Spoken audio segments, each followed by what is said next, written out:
Hello viewers, स्वागत है आप सभी का मेरे यूट्यूब चैनल स्कूल ट्यूशन गुरुजी में। बच्चों, हम कर रहे थे आपका चैप्टर 5 अध्याय 5 लाइव प्रोसेस या जैव पराक्रम। और इसमें हमें करने हैं बच्चों आपके एक्सरसाइज के या आपके अभ्यास के प्रश्न। तो चलिए बच्चों, बिना टाइम वेस्ट किए शुरू करते हैं क्वेश्चन आंसर्स को।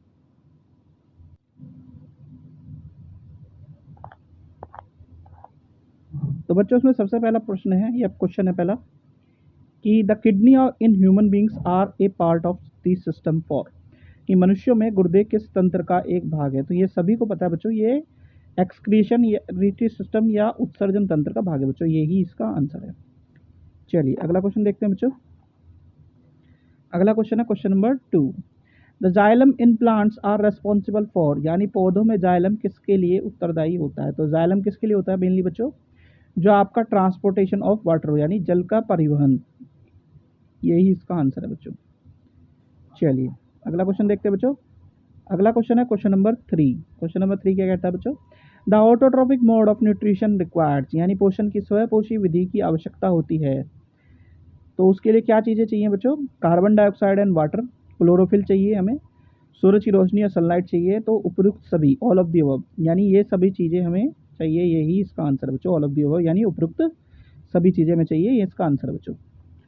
क्वेश्चन नंबर 4 देख लेते हैं बच्चों। क्वेश्चन नंबर 4 क्या कहता है बच्चों, क्वेश्चन नंबर 4 है, the break down of pyruvate to give carbon dioxide water and energy takes place in, यानी कार्बन डाइऑक्साइड पानी और जल देने के लिए पायरुवेट का विघटन होता है। ये कहाँ पे होता है सारा सिस्टम बच्चों, माइटोकॉन्ड्रिया में, ये सभी को पता है। तो ये डायरेक्ट आपका आंसर इसमें माइटोकॉन्ड्रिया होगा बच्चों। चलिए अगला क्वेश्चन देखते हैं बच्चों। अगला क्वेश्चन है बच्चों क्वेश्चन नंबर 5, यानी प्रश्न संख्या 5। How are fats digested in our body, where does this process takes place, यानी हमारे शरीर में वसा कैसे पचता है, ये प्रक्रिया कैसे होती है। तो हमारे शरीर में जो डाइजेशन होता है बच्चों, वो होता है कहाँ पे, स्मॉल इंटेस्टाइन या छोटी आंत में बच्चों। ठीक है, यहाँ पे क्या करता है, बाइल जूस जो लीवर से सेक्रेट होता है वो इंटेस्टाइन में पैनक्रेटिक जूस के साथ चले जाता है, और उसमें जो सॉल्ट प्रेजेंट होते हैं, यानी जो लवण प्रेजेंट होते हैं, बाइल जूस क्या करते हैं, इमल्सीफाई करना शुरू करते हैं लार्ज ग्लोबुलस, जो फैट के टुकड़े होते हैं उन्हें। और इससे क्या होता है, जो लार्ज ग्लोबुलस होते हैं वो छोटे छोटे क्या होते हैं, छोटे छोटे टुकड़ों में टूटना शुरू कर देते हैं। और ये क्या होता है, ये एक एंजाइम है जो एक्ट करता है उन पे, जिससे ऐसा हो सकता है बच्चों। फिर क्या होता है बच्चों, फिर लाइपेस एंजाइम जो प्रेजेंट होता है पैनक्रेटिक जूसेस से ब्रेक डाउन करता है इन इमल्सिफाइड फैट्स को, और ये आखिरी में फैट्स को फैटी एसिड और ग्लिसरॉल में तोड़ देता है। यानी फैट्स क्या हुआ, इमल्सिफाई हुए बाइल जूस से, फिर उन पे पैनक्रेटिक जूस और लाइपेस ने उनका ब्रेक डाउन किया इंटेस्टाइन में जूस से, और आखिरी में वो फैटी एसिड और ग्लिसरॉल में टूट गए बच्चों। यही इसका आंसर है बच्चों। चलिए अगला क्वेश्चन देखते हैं बच्चों, क्वेश्चन नंबर 6। क्वेश्चन नंबर 6 क्या कहता है, what is the role of saliva in digestion of food, यानी भोजन के पाचन में लार की क्या भूमिका है। तो बच्चों, लार क्या करता है, एमाइलेज एंजाइम को सिक्रीट करता है, जो क्या करता है, स्टार्च को ब्रेक डाउन कर देता है, यानी मंड, जो आपका मंड होता है, माल्टोज होता है, उसे शर्करा में तोड़ देता है। दूसरा क्या करता है, माउथ की कैविटी को क्लीन रखता है, यानी जो है साफ साफ रखता है, ताकि जो भोजन है उसे टुकड़ों में चबाने में ज़्यादा दिक्कत ना हो, और वो बड़े पीसेस जो फूड के हैं, यानी बहुत ज़्यादा बड़े पीसेस जो फूड के हैं, टुकड़े हैं, वो स्मॉल में टूट जाए बच्चों। यानी कि स्टार्च क्या किया, कॉम्प्लेक्स मॉलिक्यूल्स को स्लाइवरी एमाइलेज में टूटा। और चलिए बच्चों अगला प्रश्न देखते हैं। अगला प्रश्न है बच्चों प्रश्न संख्या 7। What are necessary condition for autotrophic nutrition and what are its byproduct, यानी आवश्यक परिस्थितियाँ क्या हैं स्वयपोषी पोषण और उसके उत्पादक के लिए। तो बच्चों, जो बेसिक स्वयपोषी या ऑटोट्रोपिक न्यूट्रिशन के लिए चीज़ें चाहिए वो क्या है, जीवित कोशिकाएं होनी चाहिए प्लांट की, यानी पौधों की, उसमें क्लोरोफिल होना चाहिए। क्लोरोफिल होने का मतलब है वो ग्रीन प्लांट्स होने चाहिए, और उसमें वाटर की और बाकी चीज़ों की आपूर्ति होनी चाहिए। बाकी चीज़ों में क्या है, सफिशिएंट सनलाइट है, कार्बन डाइऑक्साइड है, और उसका बाई प्रोडक्ट क्या बनेगा बच्चों, बाई प्रोडक्ट बनेगा, यानी कि उन सबसे बाई प्रोडक्ट जो बनेगा वो बनेगा ऑक्सीजन। ठीक है बच्चों, ये आंसर आप देख सकते हैं। चलिए क्वेश्चन नंबर 8 देख लेते हैं।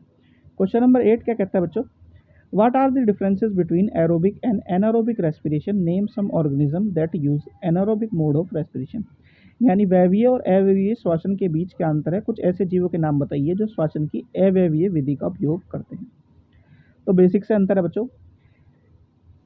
जब हम बात करते हैं एरोबिक या एनारोबिक की, तो सामने सामने देख लेते हैं। ये ऑक्सीजन की उपस्थिति या प्रेजेंस में होता है, ये एब्सेंस में होता है। इसमें भोजन का या फूड का पूर्ण विघटन या कंप्लीट ब्रेकडाउन होता है, यहाँ पे इनकम्प्लीट या पार्शियल होता है बच्चों। इसका एंड प्रोडक्ट क्या बनता है? अंतिम उत्पाद क्या बनता है बच्चों? कार्बन डाइऑक्साइड और पानी। लेकिन यहाँ पे क्या बनता है बच्चों? कार्बन डाइऑक्साइड के साथ इथेनॉल, लैक्टिक एसिड, इस तरह की चीज़ें बन सकती हैं बच्चों। यहाँ पे कंसिडरेबल अमाउंट ऑफ एनर्जी, यानी काफ़ी मात्रा में ऊर्जा निकलती है। लेकिन जब यहाँ की बात करते हैं तो कम मात्रा में ये एनर्जी उत्पन्न होती है इससे। अब जो कुछ ऑर्गेनिजम्स हैं बच्चों, कुछ जीव हैं, जैसे कि ईस्ट हो गया, बैक्टीरिया हो गया, ये आपका एनारोबिक रेस्पिरेशन या अवैवीय श्वसन करते हैं बच्चों। चलिए बच्चों आगे बढ़ते हैं। क्वेश्चन नंबर 9 देख लेते हैं। क्वेश्चन नंबर 9 क्या? How are the alveoli design to maximise the exchange of gases, यानी गैसों के आदान प्रदान के अधिकतम करने के लिए एलोवेली को कैसे डिजाइन किया जाता है? तो उसमें क्या होता है, इसमें जो थिन वाल्स होती हैं उस पर रिच सप्लाई होती है, नेटवर्क होता है पूरा पूरा ब्लड वेसल्स का, जो फैसिलिटेट करता है बच्चों क्या? Exchange of gases between the blood और जो एयर फील्ड होता है उसमें, एलोवेलाई में। फिर एलोवेलाई क्या है? बैलून लाइक स्ट्रक्चर होता है, तो मैक्सिमम सरफेस एक्सचेंज के लिए गैसेस के लिए प्रोवाइड कर देता है। चलिए क्वेश्चन नंबर 10 देख लेते हैं बच्चों। क्वेश्चन नंबर 10 देख लेते हैं बच्चों। क्वेश्चन नंबर 10 क्या कहता है? What would be the consequences of a deficiency of haemoglobin in our body, यानी हमारे शरीर में हीमोग्लोबिन की कमी के परिणाम क्या होंगे? तो हीमोग्लोबिन क्या करता है बच्चों? ऑक्सीजन कैरिंग कैपेसिटी को बढ़ाता है ब्लड की। अगर ये कम हो जाए तो ऑक्सीडेशन क्या होगा? वो कम हो जाएगा, ऑक्सीकरण कम हो जाएगा, ऊर्जा बननी कम हो जाएगी हमारे शरीर में। क्या होगी? हमें थकान महसूस होगी, हम बीमार पड़ना शुरू हो जाएंगे। ये इसका आंसर है बच्चों। ठीक है, चलिए क्वेश्चन नंबर 10 देख लेते हैं बच्चों। क्वेश्चन नंबर 10 थोड़ा सा इंपॉर्टेंट है बच्चों, ये कई बार पूछा जाता है। क्वेश्चन नंबर 10 क्या है? Describe double circulation in human being, why is it necessary, यानी मनुष्य में दोहरे परिसंचरण तंत्र का वर्णन करें, ये क्यों आवश्यक है? तो होता ये है बच्चों कि जो हृदय है उसमें 2 बार रक्त जाता है और दोनों बार पंप होता है। होता यह है कि डीऑक्सीजनेटेड ब्लड जो होता है बॉडी से, जो आपका राइट आर्टरियम है यानी दाया अलिंद है, उसमें जाता है, और फिर वो कहाँ जाता है? वो आपका धीरे धीरे सेंड होता है राइट वेंट्रिकल को। फिर राइट वेंट्रिकल से वो पंप होता है ऑक्सीजनेटेड पल्मोनरी आर्टरी से, ऑक्सीजनेटेड ब्लड लंग्स में अगेन लेफ्ट आर्टरियम के होते हुए हार्ट को चला जाता है थ्रू पल्मोनरी वेन्स के थ्रू। ठीक है बच्चों। अब फिर क्या हुआ?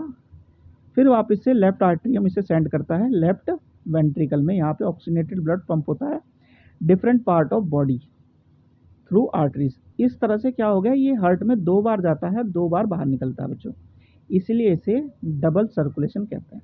अब नेसेसिटी क्या है डबल सर्कुलेशन की? तो दो राइट और लेफ्ट साइड होती है ह्यूमन हार्ट की, वो क्या करती है? डीऑक्सीजनेटेड और ऑक्सीजनेटेड ब्लड को रखती है, और इसकी मिक्सिंग ना हो जाए इस तरह के सेपरेशन को सुनिश्चित करने के लिए highly efficient supply of oxygen जरूरी होती है, क्योंकि बॉडी में, तो उस वजह से क्या होता है? ये डबल सर्कुलेशन वहाँ पे काम आता है। ये क्या होता है? ये दोनों ऑक्सीजनेटेड और डीऑक्सीजनेटेड ब्लड मिलते नहीं है, जिससे कि क्या होता है? जो हमारी एनर्जी नीड की जरूरतें हैं वो पूरी होती है और बॉडी का टेम्परेचर मेंटेन रहता है बच्चों। क्वेश्चन नंबर 12 देख लेते हैं बच्चों। क्वेश्चन नंबर 12 आखिरी क्वेश्चन है। What is the difference between the transport of material in xylem and phloem, यानी जाइलम और फ्लोएम में पदार्थों के परिवहन में अंतर क्या है? तो जाइलम क्या करता है बेसिकली बच्चों? कंडक्ट करता है, यानी पानी और घुले हुए खनिजों को जड़ों और पत्तियों के अन्य भागों तक पहुंचाता है। लेकिन जब हम फ्लोएम की बात करते हैं, ये क्या करता है? खाद्य पदार्थों को पत्तियों तथा पौधों के अलग अलग जगह पे पहुंचाता है। अब जाइलम में क्या होता है? जो ट्रैकेड होते हैं और डेड टिश्यूज होते हैं वो इस काम को करते हैं। लेकिन जब फ्लोएम की बात करते हैं तो इसमें जो कोशिकाएं होती हैं वो जीवित कोशिकाएं होती हैं जो कि इस काम को करती हैं। जाइलम में जो अपवर्ड मूवमेंट होता है बच्चों डिजॉल्व्ड मिनरल्स का या फिर वाटर का, वो ट्रांसपिरेशन पुल के कारण होता है, यानी वाष्पोर्जन खिंचाव के कारण होता है। और इनकी पत्तियों में कोशिका से पानी जो अणुओं के साथ जो जाता है सक्सेशन सक करते हुए जाता है बच्चों। ठीक है। लेकिन जब यहाँ पे फ्लोएम की बात करते हैं तो यहाँ पे ऊर्जा की जरूरत पड़ती है और दाब की भी जरूरत पड़ती है, जिससे कि एक जगह से दूसरी जगह खाने की सप्लाई हो सके बच्चों। तो बच्चों ये बेसिक डिफरेंस है इन दोनों के बीच में। तो बच्चों यहाँ पे आपकी वीडियो होती है कंप्लीट और आपका ये चैप्टर भी। नेक्स्ट वीडियो में आपके साथ मिलेंगे एग्जाम्पलर के क्वेश्चनों के साथ बच्चों। आशा करता हूँ आपको वीडियो अच्छी लगी होगी। Thank you.